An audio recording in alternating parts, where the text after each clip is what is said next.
যে এগুলো সব খুলেছে, এই যে এগুলো হাতে দেখেছে, দেখতে পাচ্ছেন, ঠিক আছে। এই ঘরের মধ্যেই ছিল 3 লক্ষ টাকা ক্যাশ ও 35-40 গ্রাম সোনা। দেখছেন সব ঘাটাঘুটি করেছে। এই দিকটা দেখতে পাচ্ছেন, খাটে দেখতে পাচ্ছেন গদি ফদি সব তুলে এখান থেকে নিয়েছে, টাকা সোনা এই ঘর থেকে নিয়েছে। জামা ছিল লোকটা, কালকে কালো কালার জামা পরে এসেছিল, আজকে সাদা কালার জামা পরে এসেছিল। লোকটা চিনা যায়নি? না, চিনি না। আপনাদের কোনোদিন দেখা গেছে ওই লোক? না, দেখিনি, এই প্রথমই দেখলাম। গাড়িটা কি কালার ছিল? গাড়িটা লাল কালার ছিল। ছিল 35-40 গ্রাম মতো সোনা ছিল, আর 3 লাখ টাকা মতো ক্যাশ বাড়িতে, 1 লাখ টাকা মতো ক্যাশ ছিল। 35-40 গ্রাম সোনা ছিল, 3 লাখ টাকা ক্যাশ ছিল। টাকাটা নিয়ে গেছে সোনাটা।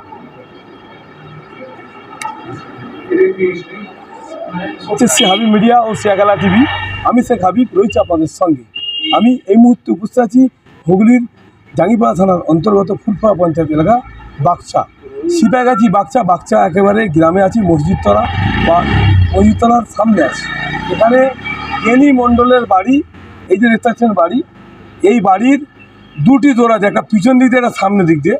কিন্তু পিছন দিকে দিয়ে যে দোর আছে সেই দরজায় কিন্তু সিসিটিভি লাগানো আছে, ওই দিক দিয়ে যদি কেউ ঢোকে বা বেরোয় দেখা যাবে, ওই কিছু দেখা যায় না সিসিটিভিতে। এই যে সামনে দরজি, এই সামনে দরজা দিয়ে কালকে একটা ব্যক্তি এসেছিল, ঠিক ওনার মা আর দাদা 8:30টার সময় বাড়ি থেকে গিয়েছিল কোনো একটা কাজে।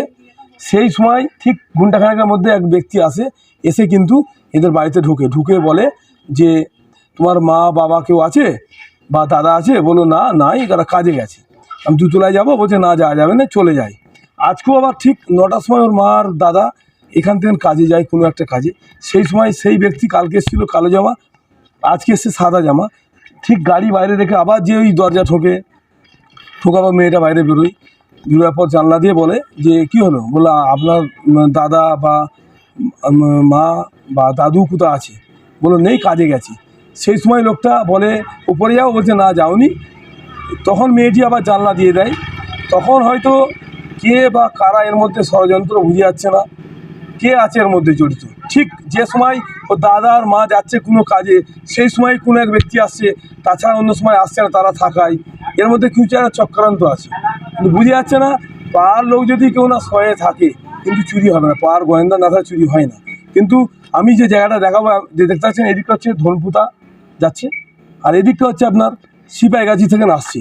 ঠিক এই যে মসজিদের ঠিক উল্টো দিকে পুকুরের পরে হয়েছে ঘটনাটি। আমি একটাই কথা বলবো প্রশাসনকে, যে আপনারা একটু লক্ষ্য নজর রাখুন বা এই বিষয়টি খতিয়ে দেখুন, এর মধ্যে কে আছে, চোর কে, পাড়ার লোক না বাড়ির লোক, সেটাই দেখবার আছে। আপনারা ভিডিওটি শেষ পর্যন্ত দেখুন, বেশি আপনার মূল্যবান মতামত কমেন্ট বক্সে জানান। কিন্তু এখানে কী কী নিয়েছে, যেটা বাড়ির লোকের থেকে শোনা গেল যে 35-40 গ্রাম সোনা, নগদ টাকা হচ্ছে প্রায় 3 লক্ষ টাকা। এখন জাঙ্গিপাড়া থানা প্রশাসন এসছেন, ওনারা লেখালেখি করছেন বা ভিডিও ফুটেজ নিয়ে যাচ্ছেন। বাকি বিষয়টি কী হয় আপনাদেরকে পরে জানাবো। আপনারা ভিডিওটি শেষ পর্যন্ত দেখুন, বেশি আপনার মূল্যবান মতামত কমেন্ট বক্সে জানান। কিন্তু এখানে একটা রহস্য আসছে, যে কে চোর সেটাই দেখবার বিষয়।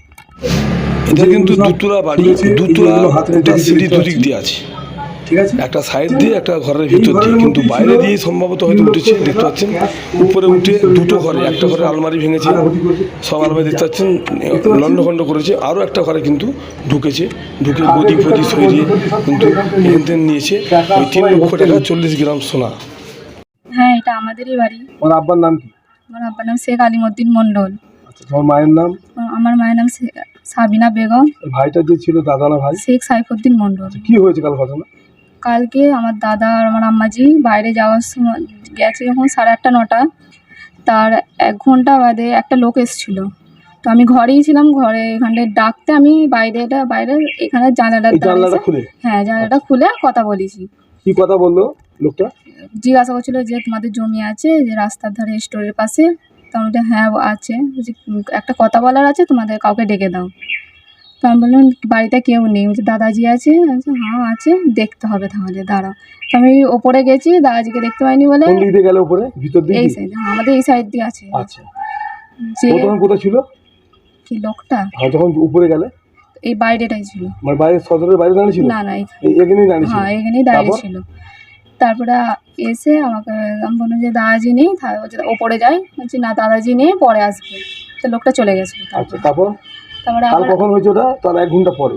ওইটা 1 ঘন্টা আসার পর তোমার আব্বাকে, দাদাকে বা মাকে শুনেছিলাম। বলেছিলে? হ্যাঁ, শুনেছিলাম। তারপর আজকে আবার কি হয়েছে? আজকে এবার দাদারাও আজকে 9টা নাগাদ গিয়েছিল, কোথাও গিয়েছিল দরকারে। আজকে আবার? হ্যাঁ, আজকে এবার আমি ঘরে শুয়েছিলাম, তো আজকে দরজা ঠুকছিল। দরজা ঠুকে এবার আমি জানালাটা খুলে আবার জানলা খুললে? আজকে হয়েছে সেম? হ্যাঁ, জানালাটা খুলে জিজ্ঞেস করলো যে তোমাদের ঘরে কেউ নেই? বলছি না, কেউ নেই, এখন পরে আসবে। বলে চলে গেছে, আর কিছু বলেনি। কোথায় গেল? বাইরে চলে গেল, তো ওই সাইডে এবার বাইক নিয়ে চলে গেছে। আচ্ছা, কালকে যখন লোক এসেছিল, কালকে উপরে ঘরে আপনারা কেউ উঠেছিলেন? হ্যাঁ, উঠেছিলেন। আচ্ছা, চলে গেল তাই তো? হ্যাঁ, কালকে। তারপর কিভাবে জানতে পারলে যে উপরে উঠে ওরা ঘরে ঘাটাঘাটি করেছে? আজকে কখন জানতে পারলে? 1টার সময় করে দাদা যখন উপরে গেছে, আমরা জানি না, আমরা নিচেতেই ছিলাম হাত থেকে। তো দাদা উপরে গেছে, দাদা যে দেখছে যে যখন খোলাখুলি। হ্যাঁ, তখন আর কিছুতে হাত দেয়নি, নিচে নেমে পড়েছে। ঠিক আছে। আমার ছিল লোকটা কালকে কালো কালার জামা পরে এসেছিল, আজকে সাদা কালার জামা পরে এসেছিল। লোকটা চিনা যায়নি? না, চিনি না। রাস্তাতে কোনোদিন দেখা গেছে ওই লোকটা? না, দেখিনি, এই প্রথমই দেখলাম। গাড়িটা কি কালার ছিল? গাড়িটা লাল কালার ছিল। জানলে যে এটা লাল কালার? দেখছি এই দরজাটা দিয়ে, জানালাটাতে আমি দেখেছি, দরজাটা দিয়ে গেছে। মানে রাস্তাতে যেতে দেখা গেছে? দেখেছি ওখানটাতে। আচ্ছা, রাস্তাতে যাচ্ছিল দেখেছি? হ্যাঁ। আচ্ছা আচ্ছা। হ্যাঁ, হয়েছিল বলতে গেলে কালকে আমরা গিয়েছিলাম একটু দরকারে। কটার সময়? কালকে গিয়েছিলাম তোমার 8টা সাড়ে 8টা নাগাদ। আচ্ছা। হ্যাঁ, গিয়েছিলাম একটু দরকার থেকে মিটে এসেছি তোমার কালকে তোমার 11টার সময় করে চলে এসেছিলাম। 11টার সময় করে বাড়ি এসে এবার আমরা একটু ঘরে এমনি কথাবার্তা বলছিলাম জমি জায়গার বিষয়ে। এবার আমার বোন বিষয়টা তখন বলে যে এরকম দ্বারা বাড়িতে একজন এসেছিল জমি জায়গার বিষয়ে জানকারি নিতে, যে বলছিল তোমাদের বাড়িতে কেউ আছে? আমার বোন বলেছিল না, কেউ নেই। তখন বলেছিল তোমার দাদু যদি থাকে দাদুকে ডেকে দাও। দাদু ওপরে ছিল, বলছে দাদু ওপরে ছিল না তখন। এবার বলছে যে দাদু ওপরে ছিল না। আর ওই লোকটা বলেছিল যে আমি ওপরে তাহলে যাই, ওপরে গিয়ে দেখি। বলছে আমার বোন বলেছিল না, ওপরে যেতে হবে না, দাদু নেই। এবার কালকে চলে গেছিলো লোকটা। আবার আজকে আমরা দরকারে বেরিয়েছিলাম, আজকে 9টার সময় বেরিয়েছিলাম জমি জায়গার বিষয়ে দরকারে। আজকে 9টার সময় বেরিয়েছি। এবার বাড়িতে ফিরেছি তোমার 11:30 পৌনে 12টার সময় করে বাড়িতে ফিরেছি। বাড়িতে ফিরে আজকেও টুকটাক বাড়ির মধ্যে একটু কথাবার্তা হচ্ছিল জমি জায়গার বিষয়ে। এবার আমার বোন এবার বলে যে আজকেও লোকটা এরকম ধারা এসেছিল। এবার আমরা ওইটাও অতটা গ্রাহ্য করি না।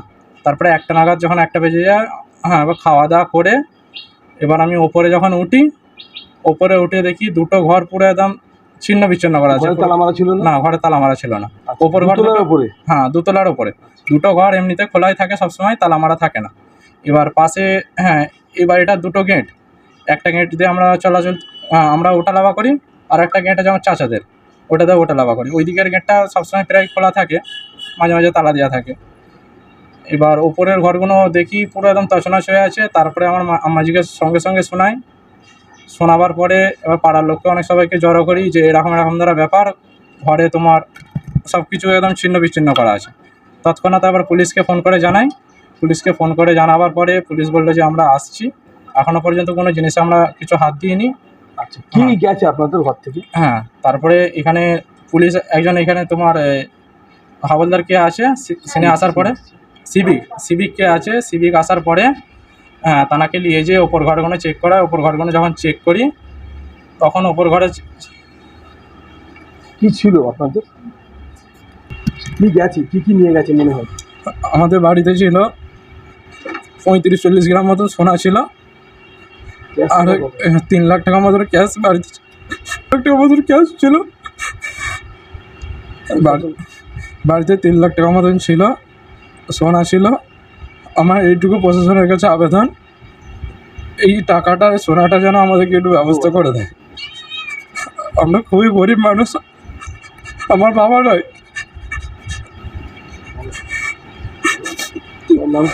আমার নাম শেখ সাইফুদ্দিন মন্ডল।